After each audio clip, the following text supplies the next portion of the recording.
Hi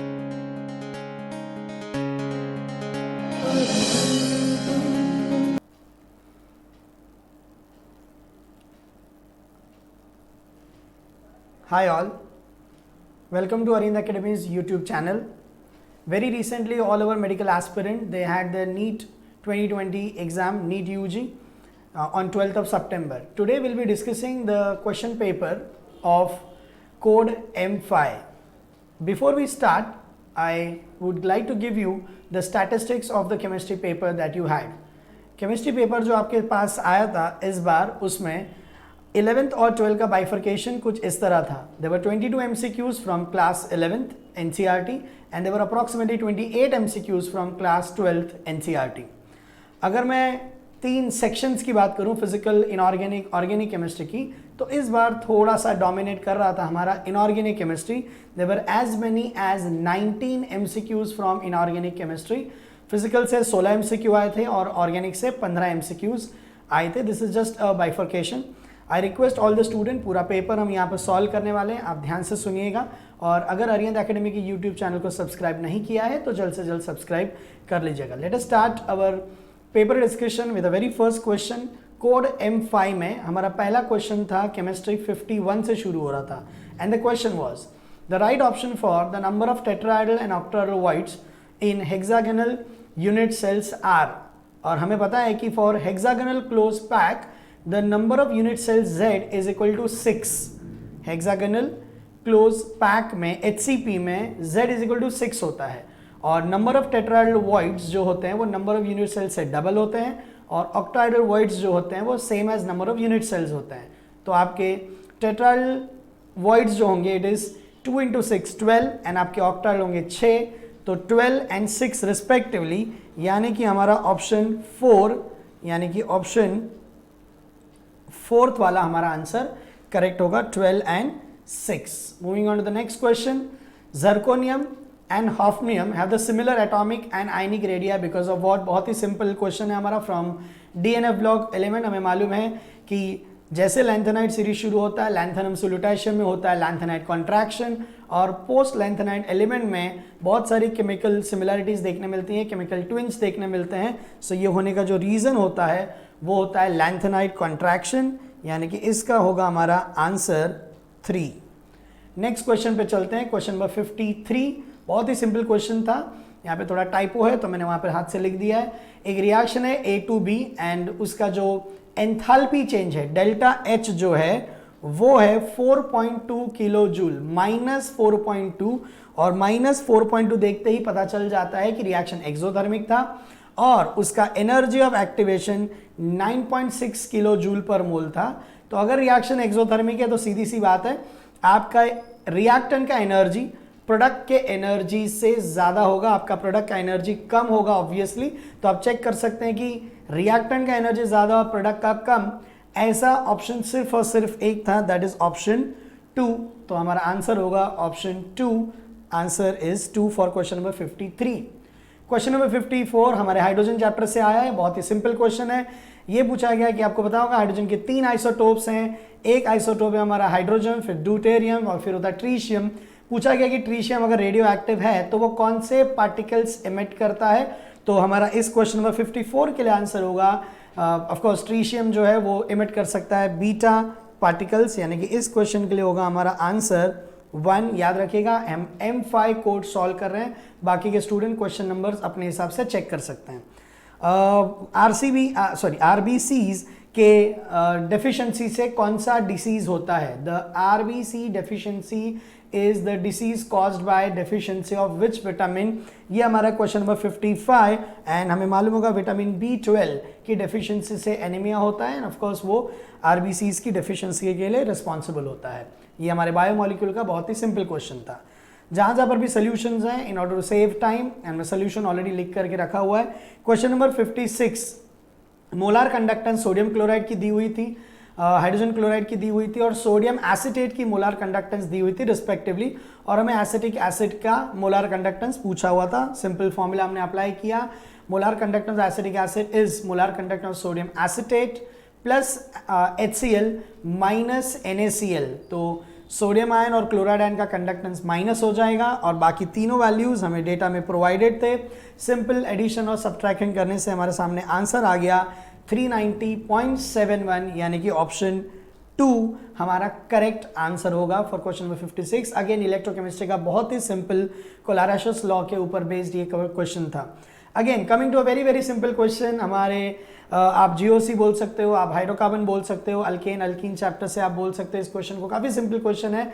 आपको पूछा गया था करेक्ट स्ट्रक्चर ऑफ 2,6-डाइमीथाइल डेक-1-इन का करेक्ट स्ट्रक्चर कौन सा है। So if I number it, तो नंबरिंग करने पर हमें पता चल रहा है ऑप्शन 1 में अगर आप देखेंगे तो हमारे सेकेंड कार्बन पे और 6 कार्बन पे मिथाइल ग्रुप है और हमारे 4th कार्बन एटम पर, आई एम सो सॉरी, यहाँ पर क्वेश्चन मुझे लग रहा है मिस प्रिंट हो चुका है। क्वेश्चन नंबर 57 के अंदर यहाँ पर होना चाहिए था डेक 4-इन, इट्स नॉट डेक 1-इन, please accept my apology, it is dec 4-इन। तो हमारा ऑप्शन जो है वो 1 राइट होगा। डेक 4-इन पूछा गया था, यहाँ पर टाइपो एरर हुआ है, ये पूरा पेपर हमने सॉल्व किया तो हमें पता है। तो आप देख सकते हैं आपके सेकेंड पर मिथाइल है, आपके 6 पर मिथाइल है और डबल बॉन्ड जो है वो 4th पोजीशन पर है। तो answer is 1 for question number 57। A very very simple question from GOC you can से। अगेन मेटलर्जी चैप्टर से बहुत ही सिंपल क्वेश्चन फिर से पूछा गया है। The maximum temperature that can be achieved in the blast furnace. Blast furnace अगर आप एनसीईआरटी रेफर करोगे तो आपको पता चल जाएगा मैक्सिमम टेम्परेचर वो 2200 केल्विन के करीबन दे सकता है। थोड़ा मेमोरी बेस्ड क्वेश्चन था, कुछ लॉजिक इसके अंदर नहीं है, एनसीईआरटी का रीडिंग किया तो आप सॉल्व कर सकते थे। क्वेश्चन नंबर 58 का आंसर होगा answer 2। Moving on, question number 59, बहुत ही सिंपल क्वेश्चन। यहां पर हमारे अमाइंस चैप्टर से ये क्वेश्चन है, identify the compound that will react with Hinsberg's reagent to give solid which dissolves in alkali. मतलब हमें हिंसबर्ग रिएजेंट के साथ रिएक्ट करने के बाद हमें पता होगा आप सबको कि हिंसबर्ग रिएजेंट के साथ जब कभी भी कोई amine except tertiary amine, primary और सेकेंडरी अमाइन जब हिंसबर्ग रिएजेंट से रिएक्ट होते हैं तो सल्फोनामाइड बनता है एंड सल्फोनामाइड जो है वो वाटर इनसोल्यूबल है। बट देन अगर मान लीजिए वो अमाइन प्राइमरी अमाइन है, if I right the reaction with primary amine, तो प्राइमरी अमाइन जब हिंसबर्ग रिएजेंट के साथ रिएक्ट होता है that is benzene sulphonyl chloride, तो फर्स्ट स्टेप में हमें मिलेगा सल्फोनामाइड का पीपीटी। बट अगर आप क्वेश्चन को ध्यान से पढ़ेंगे तो ये बोला गया कि जो भी पीपीटी आया वो अल्कली में सोल्यूबल है। अगर वो अल्कली में सोल्यूबल है तो दैट क्लियरली इंडिकेट्स कि अब भी उस कंपाउंड के पास एक रिप्लेसेबल हाइड्रोजन एटम बाकी होगा। मतलब ऑब्वियसली आपके इनिशियल अमाइन के पास there were 2 replaceable hydrogen atom, तो जैसे ही हाइड्रोजन एटम निकल जाएगा आपको इसका डेरिवेटिव मिलेगा और ये डेरिवेटिव बनना आसान भी है, पॉसिबल भी है। Reason is this is resonance stabilised, तो हमें पता होगा कि this reaction is given by primary amine. अगर हम हमारे ऑप्शंस को देखें तो हमारे ऑप्शन में अमाइंस 3 हैं, this is primary amine, this is secondary amine and this is tertiary amine. Tertiary amine Hinsberg reagent से नहीं रिएक्ट होते हैं, सेकेंडरी अमाइन रिएक्ट जरूर होते हैं, पीपीटी देते हैं, but again that PPT is insoluble in the alkali, so that clearly the answer is answer 3, क्योंकि हमारा पीपीटी भी अल्कली में सोल्यूबल था, मतलब इनिशियल अमाइन में 2 रिप्लेसेबल हाइड्रोजन एटम होने कंपलसरी थे। Moving on to question number 60, हमारे बहुत ही simple solution colligative property chapter से पूछा है। दिखने में डेटा काफी कॉम्प्लिकेटेड लग रहा था, बट अगर आप ध्यान से देखेंगे इस डेटा के अंदर तो आपको पता चलेगा कि जितने भी सब्सटेंसेस थे उन सब का मास जो था वो कॉमन था। नॉट ओनली दैट, इनफैक्ट जो वॉल्यूम लिया गया था वो भी कॉमन था। तो यहाँ पर ये कॉलिगेटिव प्रॉपर्टी हमें अच्छी तरह से पता है कि कोई भी कॉलिगेटिव प्रॉपर्टी हो वो नंबर ऑफ मोल्स या नंबर ऑफ पार्टिकल्स को डायरेक्टली प्रोपोर्शनल होती है। बट यहाँ पर क्योंकि आपका मास कॉमन है और वॉल्यूम कॉमन है तो नंबर ऑफ मोल्स अब डिपेंडेंट होंगे सीधे सीधे मोलार मास पर, एंड हमें पता है कि number of moles is mass upon molar mass. अब जिस किसी का भी मोलार मास डिनोमिनेटर ज्यादा होगा उसके नंबर ऑफ मोल्स कम हो जाएंगे और नंबर ऑफ मोल्स के कम होते ही उसकी कॉलिगेटिव प्रॉपर्टी की जो वैल्यू है वो भी कम हो जाएगी। So glucose 10/180, urea 10/60, where of course 180 was the molar mass of glucose, 60 is the molar mass of urea, 10/342, 342 is the molar mass of sucrose। तो हमें पता चल गया the highest number of moles R of urea क्योंकि उसका molar mass सबसे कम है, and the lowest is by sucrose, so this relation is N2 is highest, number of moles किसके ज्यादा होंगे, यूरिया के, और सबसे कम सुक्रोज के, एंड उसी ऑर्डर में हमारा ऑस्मोटिक प्रेशर आप P बोल सकते हो या पाई बोल सकते हो, आप पाई के फॉर्म में लिखोगे तो पाई लिख सकते हैं, बट ऑप्शन में P दिया हुआ था, so it is P2 greater than P1 than P3, और ये हमें दिखाई देगा आंसर 1 के अंदर, तो हमारा आंसर 1 जो है वो क्वेश्चन नंबर 60 के लिए करेक्ट है। Moving on to question number 61 में आप अल्कीन चैप्टर बोल सकते हो या हैलोजन डेरिवेटिव के मेथड ऑफ प्रिपरेशन का क्वेश्चन है। अगर आप ध्यान से देखेंगे तो क्वेश्चन में आपको एक अनसिमेट्रिकल अल्कीन दिया गया था, और उस अनसिमेट्रिकल अल्कीन में आपने अनसिमेट्रिकल रिएजेंट HBr ऐड किया है, but that too in presence of some organic peroxide, यानी कि ये रिएक्शन जो है वो एंटी मार्कोवनिकोव रूल से होने वाला है या खराश या पेरोक्साइड इफेक्ट फॉलो करने वाला है, and we all know according to anti Markovnikov rule less substituted alkyl bromide हमारे मेजर प्रोडक्ट होंगे, तो हमारा मेजर प्रोडक्ट होगा आंसर ए, यानी कि answer 1 least substituted alkyl bromide will be our major product. Moving on to the next question, दो statement दिए हुए हैं, ये हमारे chemistry in everyday life chapter से, अगेन मेमोरी बेस्ड क्वेश्चन है, बट काफी आसान क्वेश्चन था ये, क्योंकि ये हमारे डे टू डे लाइफ में यूज होने वाली ड्रग्स हैं, जिसे हम कह सकते हैं pharmaceutical drugs. Aspirin and paracetamol belongs to the class of narcotic analgesic. Now this is incorrect, क्योंकि हमारे एस्पिरिन एंड पैरासिटामोल दोनों के दोनों नॉन नार्कोटिक एनाल्जेसिक्स हैं। आगे statement 2, morphine and heroin are non narcotic, again this statement is incorrect, यानी कि हमारा both statement 1 and 2 are false, यानी कि हमारे 62 का जो आंसर होगा वो होगा answer 2। Again a very simple question from chemistry in everyday life. Question number 63, again a very simple question from halogen derivative, ये ऑर्गेनिक केमिस्ट्री से आया हुआ क्वेश्चन है। The correct sequence of bond enthalpy, we all know bond enthalpy जो हमारे bond length के ऊपर dependent होती है, shorter the bond, stronger the bond, longer the bond, weaker is the bond. तो यहां पर सबसे ज्यादा जो स्ट्रॉन्ग बॉन्ड होगा वो होगा हमारा कार्बन एंड फ्लोरीन का bond, because that the shortest bond, and सबसे वीक बॉन्ड होगा हमारा कार्बन एंड आयोडीन का bond, because that is the longest bond. तो हमारी bond enthalpy will be highest for methyl fluoride and lowest for methyl iodide. That clearly means कि हमारा answer होगा इस क्वेश्चन का answer 2। Again a very simple question, कोई calculation नहीं, ऐसे क्वेश्चंस में आप समय बचा सकते थे और ये क्वेश्चंस आप दे सकते थे। ऑब्वियसली ये पूरा समय आप अपने न्यूमेरिकल बेस्ड क्वेश्चन के ऊपर। अ very simple question from chemical bonding, you can से boron trifluoride is a planar structure and it is of course electron deficient compound, क्योंकि बोरॉन के ऑक्टेट में लास्ट शेल में मैं कह सकता हूँ ऑक्टेट कंप्लीट नहीं है, वो इनकम्प्लीट ऑक्टेट वाला मॉलिक्यूल है। तो यहाँ पर बहुत ही सिंपल हमें पूछा गया था कि BF3 में बोरॉन की हाइब्रिडाइजेशन क्या है और उसके वैलेंस शेल में how many electrons are there around the central atom, that is boron. So as we all know that this molecule is trigonal planar, so that clearly means it has to be sp2 hybrid, and there are 3 bonds formed by sharing of electron. So the total number of electrons around the central atom boron would be 6, so it is sp2 hybrid and 6 electron in the valence shell. That clearly means the answer for this question 64 will be 3. Again a very simple question from chemical bonding. Next question, direct statement by based आप बोल सकते हो। तो ये statement हमने इतनी बार सुनी होती है हमारे लेक्चर में, इसे मेयर्स रिलेशन भी कहते हैं। That is a relationship between Cp and Cv, and we all know Cp minus Cv is equal to R। तो I would say within fraction of second solve होने वाला एक question था। Answer for this question will be 2. 65 again a very very simple question. Question number 66, इस question को आप chemical bonding बोल सकते हो या इस क्वेश्चन को आप एस ब्लॉक को भी बिलोंग होता है ऐसे बता सकते हो, क्योंकि यहाँ पे पूछा गया है which among the following alkaline earth halide, alkaline earth metal halide which will be covalent and soluble in organic solvent. तो किसी भी मेटल हैलाइड को ऑर्गेनिक सॉल्वेंट में सोल्यूबल होने के लिए और कोवैलेंट कैरेक्टर डेवलप करने के लिए उसकी पोलराइजेबिलिटी है वो ज्यादा होनी चाहिए, and polarisability depends upon the charge and the size. The cationic size has to be as small as possible, and charge has to be as high as possible. Among all these four options, the smallest alkaline earth metal cation is none other than beryllium.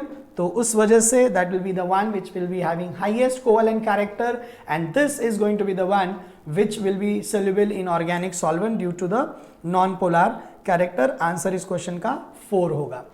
Moving on to एक ऐसा question जिसमें मैं कहूँगा कि answer 100% बहुत close नहीं था, कुछ परसेंटेज मैच नहीं हो रहे थे. डेटा दिया हुआ था, ऑर्गेनिक कंपाउंड है, कार्बन का percentage by weight is 78% and remaining is hydrogen, मतलब वो हाइड्रोकार्बन था. अगर कार्बन का परसेंटेज 78 है तो that clearly means hydrogen will be 22. हमें एम्पेरिकल फॉर्मूला पूछा गया था, so will divide the percentage by atomic mass to get the atomic ratio and then the least ratio. तो लीस्ट रेशियो का जो रेशियो था वो था 1:3.38, but then there was no such option, and of course the closest was 1:3, that is CH3 में carbon and hydrogen का ratio 1:3 है. इस वजह से हमारा जो आंसर होगा वो होगा आंसर 3. वो जो इंपेरिकल फॉर्मूला है वो होगा CH3. Of course that's not a compound, वो इंपेरिकल फॉर्मूला, मॉलिक्यूलर फॉर्मूला, शायद उसका डबल भी हो सकता था. Moving on, the major product formed in the dehydrohalogenation of 2-bromopentane to give pent2-in. Let me write the reaction. बहुत ही simple ये रिएक्शन है. अगेन आप इसको अल्कीन चैप्टर में बिलोंग करता है इस तरह बोल सकते हो, या ये हैलोजन डेरिवेटिव के रिएक्शंस में भी आता है. तो वी हैव 2-bromopentane और इसका जब रिएक्शन हम करते हैं किसी अल्कोहलिक अल्कली के साथ, then we get 2 products. One is the major product and one is the minor product. उन्होंने ऑलरेडी बोल दिया है कि pent2-in is formed as a major product. तो ये कौन से रूल के ऊपर बेस्ड होता है?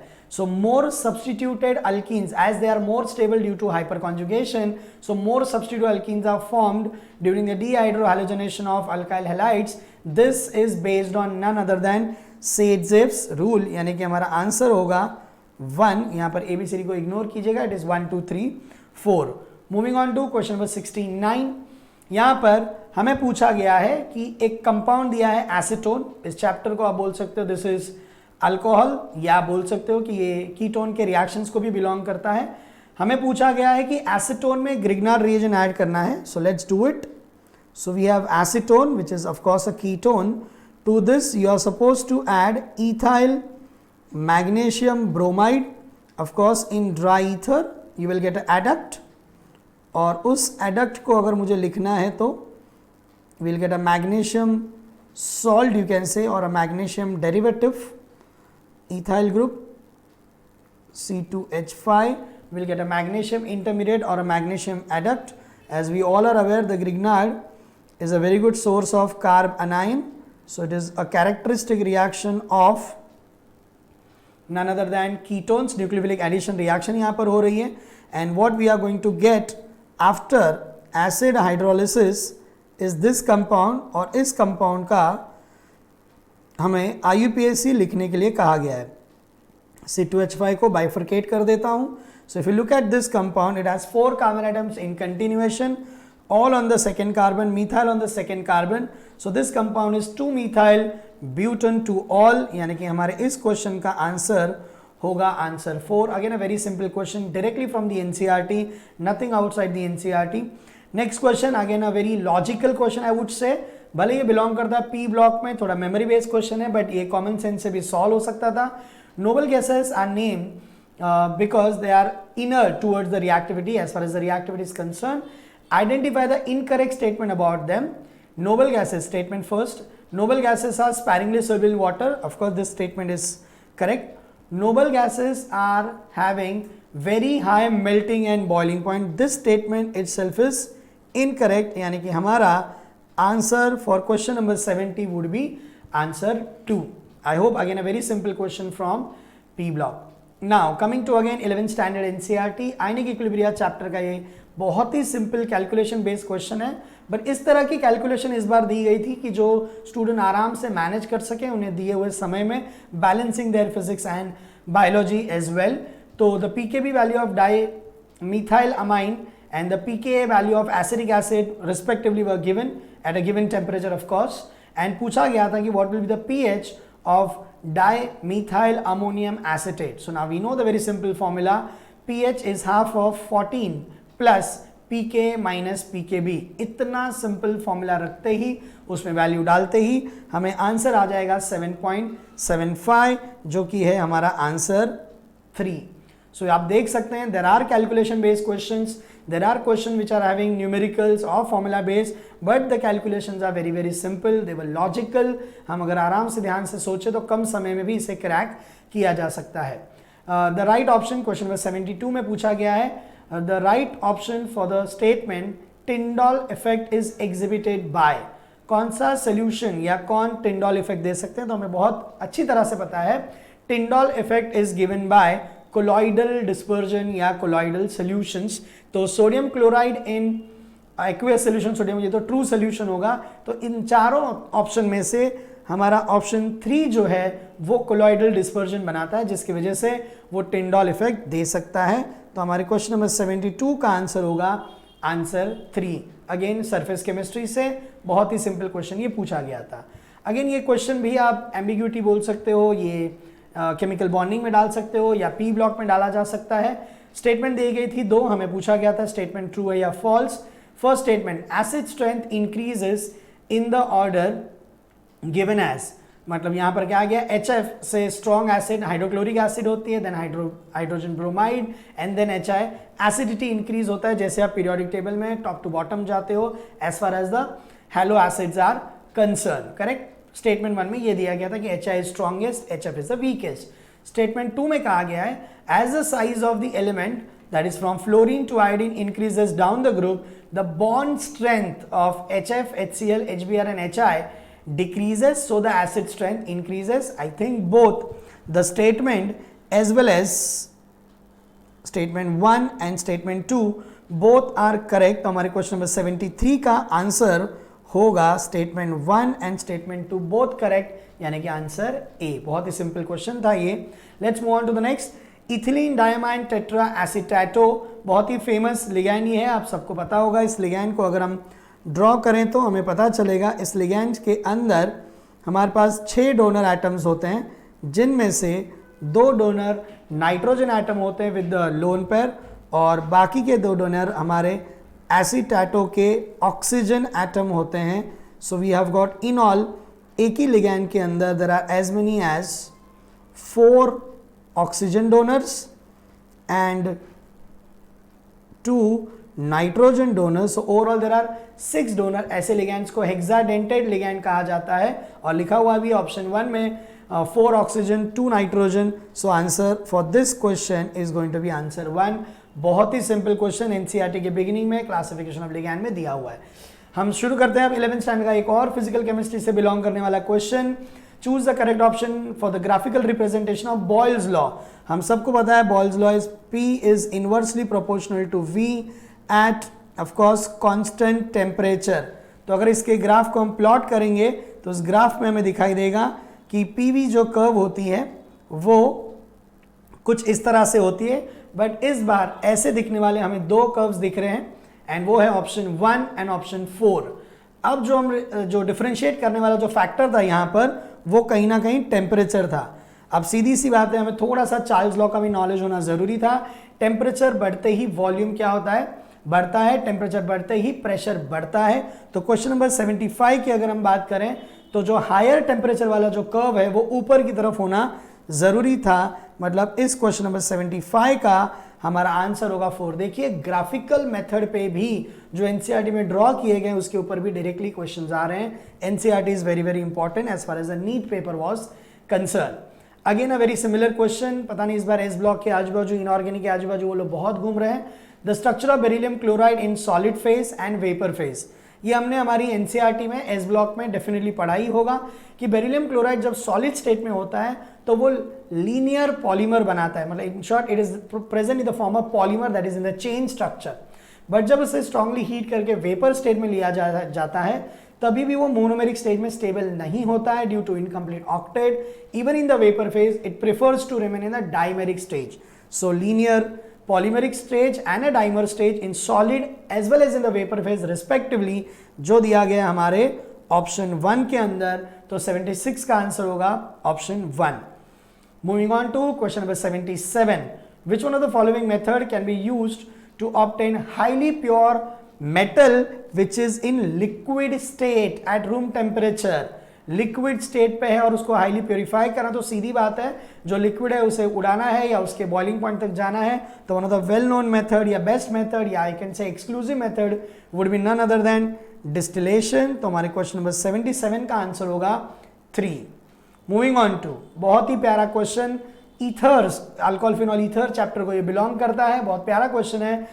Which compound will show metamerism. अब हमें पता है कि मेटामेरिज्म देने के लिए जरूरी होता है कि कंपाउंड के पास बाइवेलेंट फंक्शनल ग्रुप हो, पॉलीवेलेंट फंक्शनल ग्रुप हो एंड अल्काइल ग्रुप का जो माइग्रेशन है on both the sides of the functional group वो पॉसिबल होना चाहिए। तो यहां पर सबसे पहले हम रूल आउट करते हैं C5H12 यानी कि अल्केन को। यहां पर ईथर्स, ये जो पर्टिकुलर मेटामेरिज्म वो दे सकते हैं, बट ईथर्स का जो जनरल मॉलिक्यूलर फॉर्मूला होता है वो होता है CnH2n+2O। Of course aldehyde ketone भी दे सकते हैं जिनका फॉर्मूला होता है CnH2nO। अगर आप ध्यान से देखेंगे तो हमारे पास दोनों ही फॉर्मूले हैं। So let me draw 3 carbon atom ether.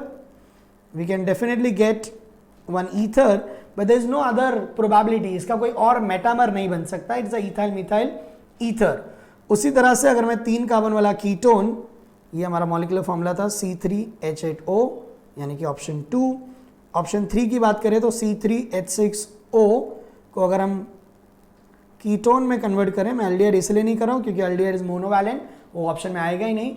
Acetone अगर हम मिथाइल यहाँ वहाँ जंप भी करा दो तो there is no other probability, so the correct option is going to be 4 C4H10O में अगर हम इस ईथर की बात करें तो we have got 3 probabilities of the ethers. One is diethyl ether,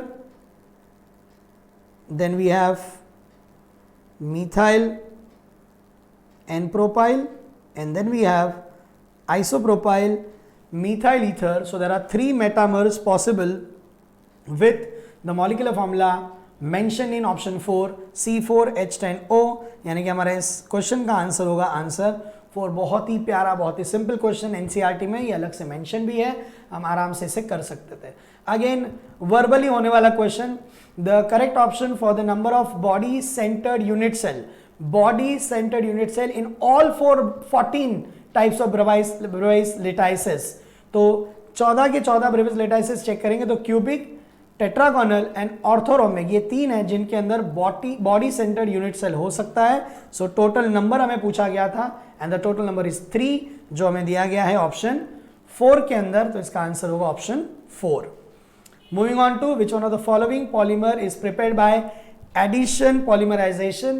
polymer chapter का बहुत ही simple question, 12th standard NCERT को बेस्ड करता हुआ question.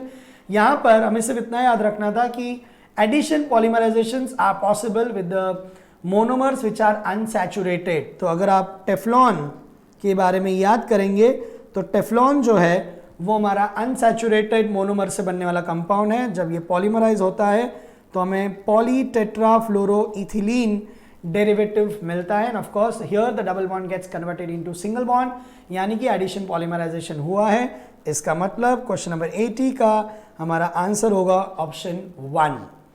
Moving on to the next question, again I would say atomic structure से belong करने वाला बहुत ही simple question। A particular station of All India Radio, New Delhi, broadcast on a frequency 1.368 kilohertz. The wavelength of the electromagnetic radiation emitted by the transmitter is how much? ये पूछा गया है, और speed of light as a reference हमें provide की गई है।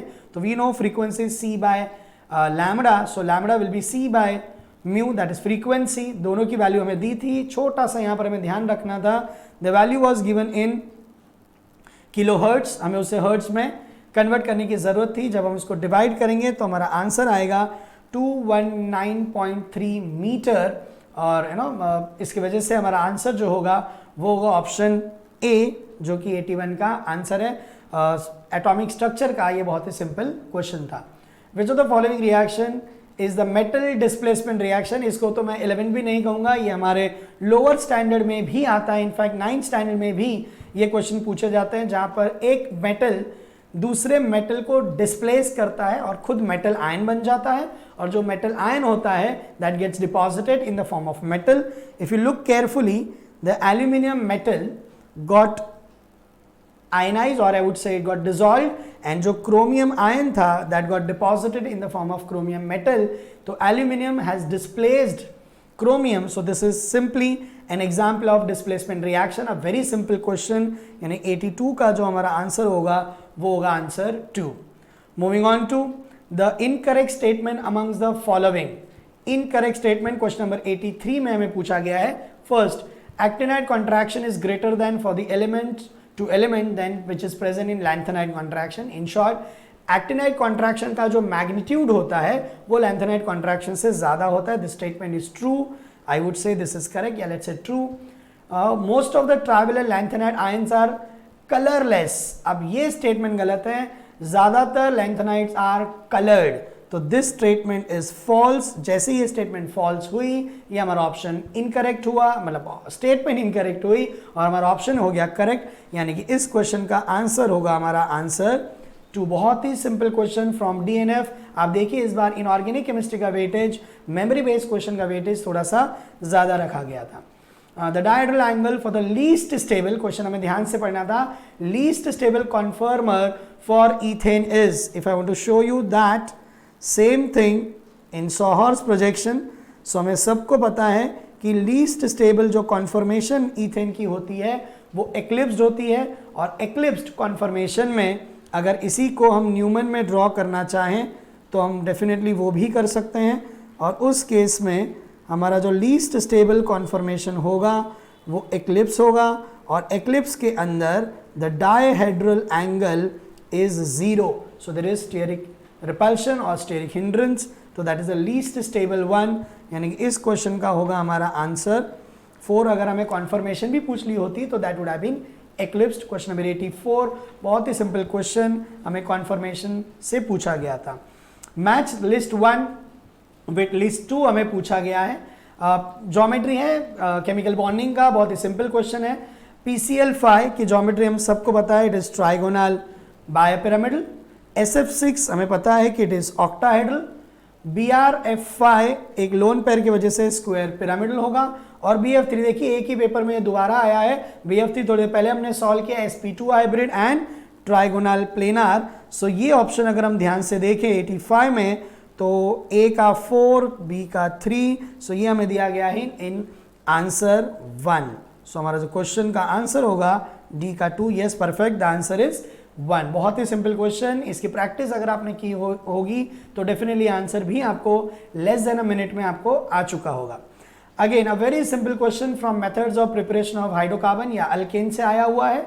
Sodium salt of propionic acid लिया गया है, उसे NaOH प्लस समथिंग के साथ हीट किया जा रहा है. अगर स्टूडेंट मेरे साथ बोल सकते हैं तो surely this is none other than decarboxylation.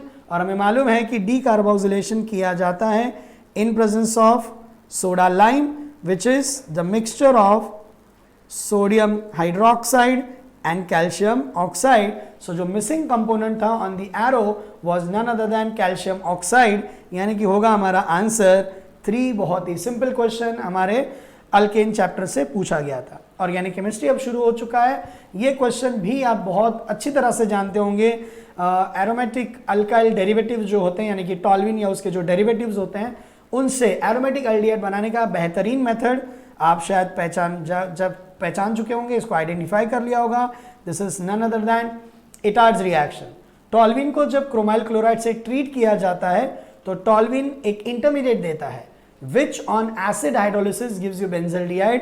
हमें पूछा गया है what is that intermediate, and हम बहुत अच्छी तरह से जानते हैं it is that dichromium intermediate. और अगर आप ऑप्शंस को भी ध्यान से देखोगे तो सिर्फ ऑप्शन ए ही या ऑप्शन 1 ही ऐसा है जिसमें हमें डाइक्रोमियम इंटरमीडिएट नजर आ रहा है. Chromium group is repeated twice. बहुत ही simple question. Etard reaction, organic chemistry, NCERT भी अगर हमने फॉलो की है तो बहुत ही सिंपल ये हमारा क्वेश्चन था. 88 हमें मैं ये कहूँगा कि हमारे एनवायरमेंटल केमिस्ट्री को बिलोंग करने वाला क्वेश्चन है. 88 में हमें कहा गया है कि SO2 plus O2 gives SO2 plus O2 gives SO3. तो ये जो होगा ये होगा ट्रोपोस्फेरिक पोल्यूशन, यानी कि ए का आंसर आएगा 4। अगर हम बी की तरफ चले तो हमारा HOCl जो है उसका होमोलिटिक फिशन हो रहा है इन प्रेजेंस ऑफ सनलाइट और यूवी लाइट, या HMu वहां पर मेंशन किया गया है। तो बी का हमारा आंसर होगा, ये होता है, this is the one which is responsible for ozone depletion. और यहां पर अगर आप ध्यान से देखेंगे तो calcium sulphate CO2 plus H2O बना, मतलब कार्बोनिक एसिड बन रहा है। तो मैं कहूंगा this is the one which is responsible for acid rain. And last but not the least, ये हमारा होगा स्मॉग। तो ये तरह के कॉम्बिनेशंस हमें आंसर 3 में दिए गए थे। मैं मानता हूँ थोड़ा सा मेमोरी बेस्ड क्वेश्चन था, ये बिलोंग कर रहा था हमारे एनवायरमेंटल केमिस्ट्री वाले सेक्शन को, ये बिलोंग करता था। अगेन ऑर्गेनिक केमिस्ट्री में मैच द कॉलम वाले क्वेश्चंस पूछे गए हैं। मैच द कॉलम वाले क्वेश्चन भी कुछ ज़्यादा नंबरों में इस साल पूछे गए हैं। तो अगर आप ध्यान से देखेंगे, पहला रिएक्शन आप बहुत आराम से आइडेंटिफाई कर चुके होंगे। अगर आप बेंजीन से कार्बन मोनोऑक्साइड एंड HCl पास करते हैं, of course first they react amongst each other and they prepare or they get converted in C2 into formyl chloride and then formylation होगा। इस formylation को Gatterman-Koch formylation कहा जाता है, यानी कि A का आंसर होगा 2। उसके बाद किसी भी मिथाइल कीटो वाले ग्रुप में जब आप सोडियम हाइपोहेलाइट ऐड करते हैं तो हमारा प्रोडक्ट हेलोफॉर्म होता है। इस रिएक्शन को कहा जाता है हेलोफॉर्म रिएक्शन। उसके बाद अगर आप देखेंगे, monocarboxylic acid is reacting with primary alcohol in presence of concentrated sulfuric acid as a dehydrating agent. It is none other than the acid will react with alcohol to give you ester. The reaction is called as esterification. अगर आप last वाला reaction देखेंगे, एक ऐसी acid जिसपे alpha hydrogen atom है, उसे react किया जा रहा है with red phosphorus and halogen followed by hydrolysis. तो अल्फा हेलो कार्बोक्सिलिक एसिड बनाने का ये बहुत ही फेमस नेम रिएक्शन है HVZ, हेल्वोलाट-ज़ेलिंस्की रिएक्शन, यानी कि डी के लिए आंसर होगा आपका 1। अगर इस तरह के कॉम्बिनेशंस को देखा जाए तो वो दिया जाएगा हमें ऑप्शन 4 में। तो हमारा इस क्वेश्चन का आंसर होगा 89 का answer 4। Again a very simple question from organic chemistry, थोड़ा मिक्स्ड बेस्ड क्वेश्चन था ये क्वेश्चन। यहाँ पर थोड़ी सी मुझे लगता है कि आपको राइटिंग प्रैक्टिस की जरूरत पड़ेगी। अगर आप ध्यान से देखेंगे, पहले देयर आर 4 ऑप्शंस और उनका depending upon the 3D number of unpaired electron, जो 3D सबशेल, यहाँ पर हमें बोर मैग्नेटॉन में मैग्नेटिक मोमेंट पूछा गया था। इसलिए हमें ध्यान देना था इन कोऑर्डिनेशन कंपाउंड्स के लिगैंड्स पर, कहाँ पर स्ट्रॉन्ग फील्ड लिगैंड्स और कहाँ पर weak field. So obviously the cyano is the strong field ligand and if I talk about water as a ligand that is a weak field ligand. Not only that, यहाँ पर central metal तो same है, but उस central metal का जो oxidation number है वो अलग है। अगर आप ऑप्शन ए के लिए देखेंगे तो वो फेरिक आयन है, और ऑप्शन सी और डी के लिए, या नंबर सी और डी के लिए अगर आप देखेंगे तो उन दोनों केसेस में वो फेरस आयन है। थोड़ा सा रिटर्न वर्क आपको ऑब्वियसली करना पड़ेगा, जो मैं ऑलरेडी करके आपके लिए रखाया है। यहाँ पर आप देख सकते हैं कि अगर स्ट्रॉन्ग फील्ड लिगैंड है तो Fe3+ would be 3D5 ferric ion जो होता है वो 3D5 को बिलोंग करता है, but due to strong field ligands यहाँ पर स्पिन पेयरिंग होगा और आपके पास अनपेड इलेक्ट्रॉन रहेगा सिर्फ एक, और उसका बोर मैग्नेटॉन का जो फॉर्मूला है √n × n+2, उस फॉर्मूला के हिसाब से आंसर आएगा 1.73। Same Fe3+ when present in weak field ligand there is no spin pairing, all 5 electrons are unpaired and the Bohr magneton value will be 5.92. If you go to the ferrous ion Fe2+ in presence of strong field ligand, all the 6 electron, Fe2+ is 3d6, जब वो 3d6 होता है और strong field ligand होता है तो due to spin pairing there is not a single unpaired electron, तो उसका magnetic moment जो है वो 0 आएगा, that is it is diamagnetic.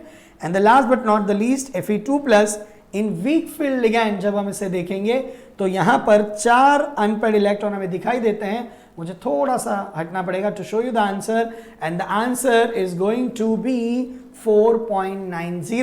तो इस तरह से जब हम मैच कराएंगे तो ये हमें दिया गया है इन ऑप्शन 4. सो बहुत ही सिंपल क्वेश्चन था. येस आई एग्री, थोड़ा सा यहाँ पर आपको राइटिंग वर्क इतना जो मिनिमलिस्टिक है वो थोड़ा सा जरूरी था. Again moving back to organic chemistry, एक कंपाउंड दिया गया है which is tribromo aniline derivative है, उसे डायजोटाइज किया गया है 0 to 5 डिग्री में, एक डायजो सॉल्ट बना है. बट उस डायजो सॉल्ट में जब रिएजेंट आर ऐड किया गया, then the diazo salt was replaced by hydrogen. वहां पर कुछ भी नहीं है, मतलब हाइड्रोजन होगा. इसका क्लियर मतलब हुआ कि this is none other than reduction. तो हमें डालना पड़ेगा एक ऐसा रिएजेंट जो खुद ऑक्सीडाइज हो सके और दूसरों को रिड्यूस करे.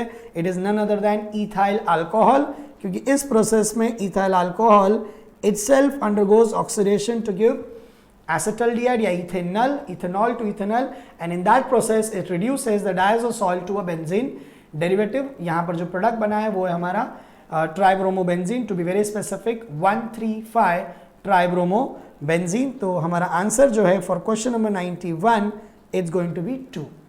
Moving on to question number 92. बहुत ही सिंपल क्वेश्चन, सिलेक्टिव रिडक्शन के ऊपर ये क्वेश्चन है. Sodium borohydride, as we all know, it is not as strong as a lithium aluminum hydride. It can reduce aldehydes and ketones into primary and secondary alcohols respectively, but it cannot reduce carboxylic acids and ester derivative. So sodium borohydride in ethanol, जब ये reduction किया जाएगा, it will reduce selectively. I will rather convert that into the another color. It will reduce the ketonic group, but it will not be able to reduce the ester functional group. So हमारा जो ketone है वो secondary alcohol हो जाएगा and ester को कुछ नहीं होगा. सो क्वेश्चन नंबर 92 में our answer has to be answer 4. Again a very simple question directly from NCERT. Of course example नया था बट कुछ भी उसके अंदर और अलग नहीं था. Now again a very simple question from you can say chemical bonding.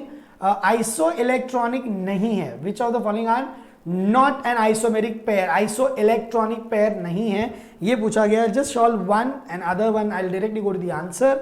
Oxygen, as we all know, atomic number is 8, and when it forms oxide the total number of electrons would be 10.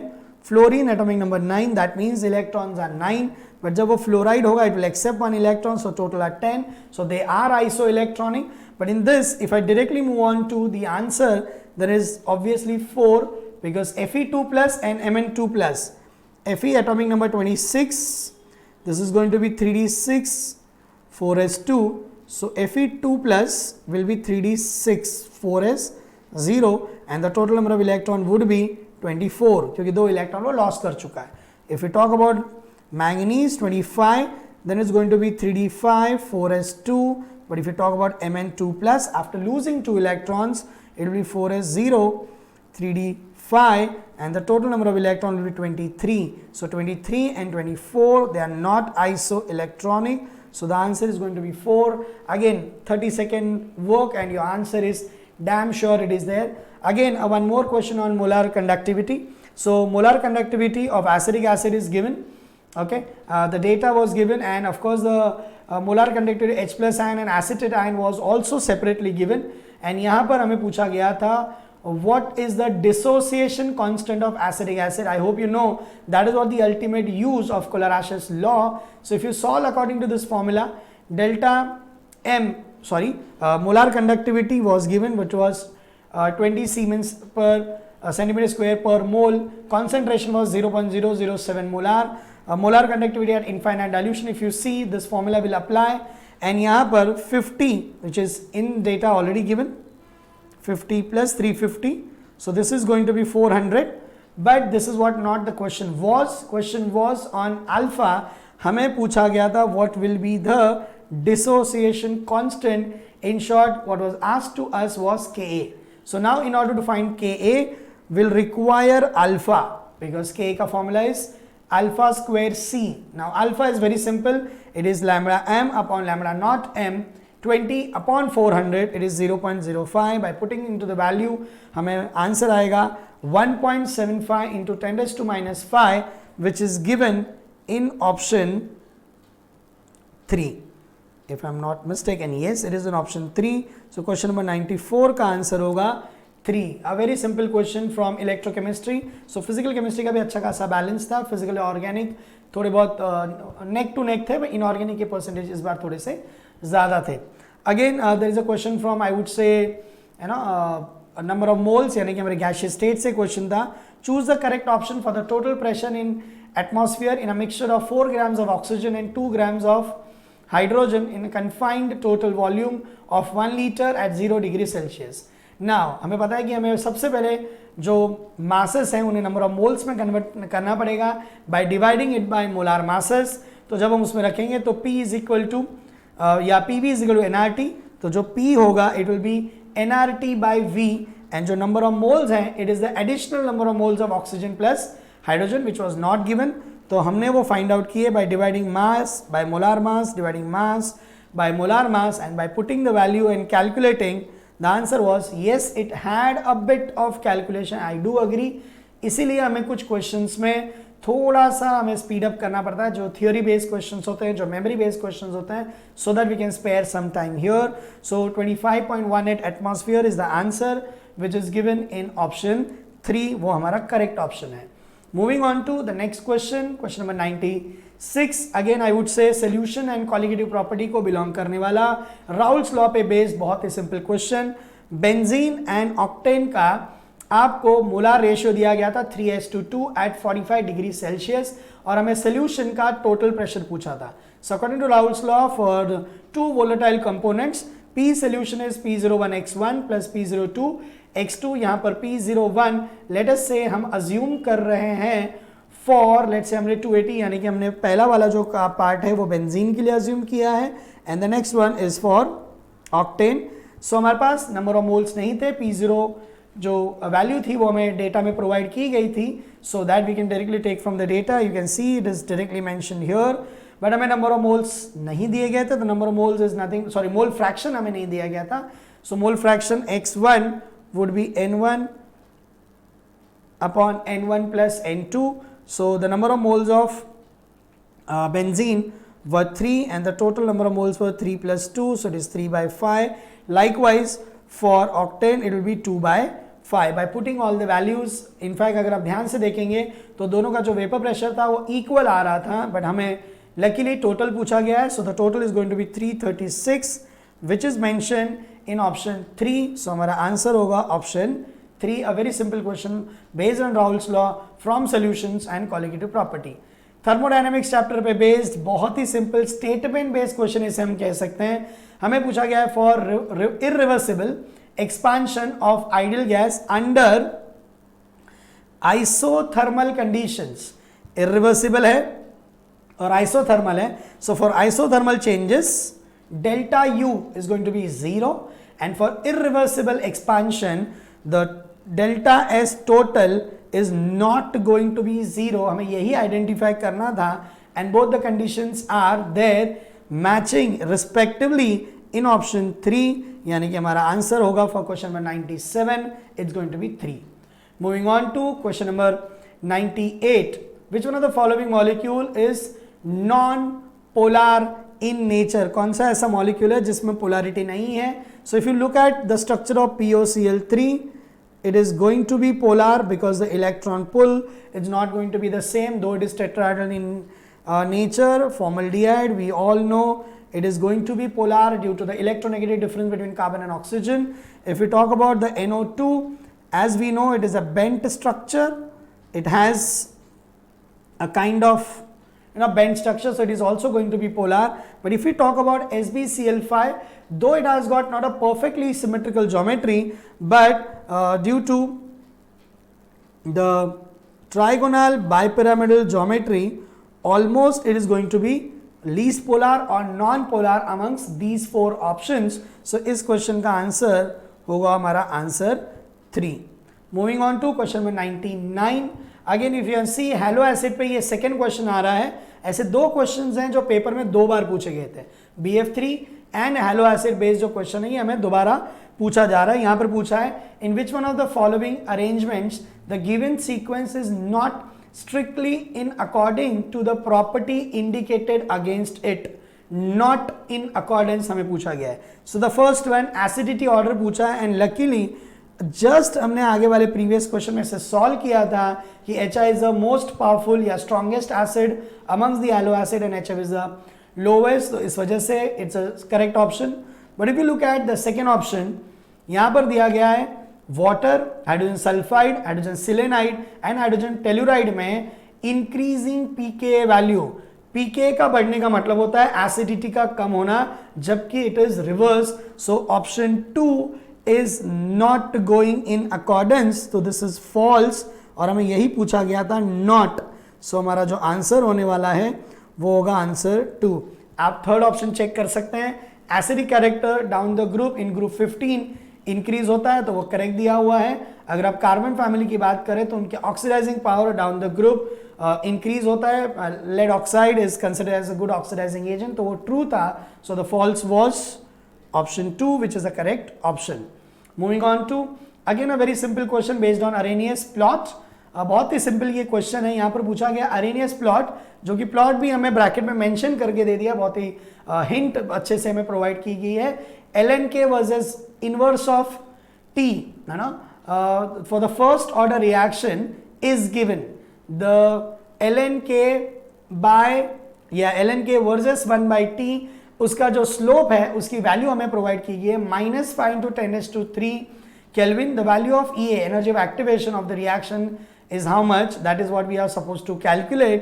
So first of all we should know Arrhenius plot. LNK by 1/T, when you plot, the slope is equal to minus EA by R. The slope is equal to minus EA by R. So that is why minus EA by R, the slope value is already provided in the data.